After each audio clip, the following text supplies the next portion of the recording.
ताज्या बातम्यांसाठी महान करेला सबस्क्राइब करा आणि बेल आयकॉनला क्लिक करा।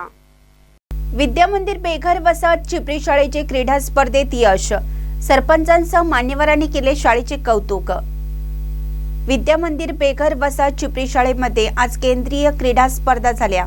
लहान गट मुले खो खो खेळात शाळेच्या विद्यार्थ्यांनी द्वितीय पारितोषिक पटकावलं। त्याबद्दल चिपरी सरपंच दीपिका परेट, ग्रामपंचायत सदस्य विश्वजित कांबळे, ग्रामविकास अधिकारी रावसाहेब कोळी, तंटामुक्ती कमिटी सदस्य राजेंद्र भानुसे, शाळा व्यवस्थापन समिती अध्यक्ष गौस पठाण, शकील पेंढारे, माजी अध्यक्ष अमीन अथणीकर, बसगोंडा अथणी, अल्लाउद्दीन चिकोडे तसेच शाळा व्यवस्थापन समिती सदस्य या सर्वांनी शुभेच्छा दिल्या।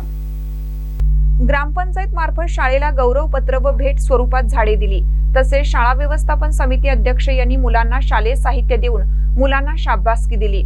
अध्यक्षीय भाषणात सरपंच दीपिका परेट यांनी चिपरी ग्रामपंचायतीचे नेहमी शाळेसाठी सहकार्य राहिले असून आम्ही शिक्षणाच्या कामासाठी आतापर्यंत कमी पडलो नाही व इथून पुढेही कमी पडणार नाही असं सांगत खेळाडूंचे अभिनंदन केलं व पुढील कार्यास शुभेच्छा दिल्या।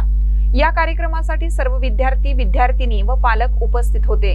महानकर न्यूजसाठी रमेश चव्हाण, चिपरी।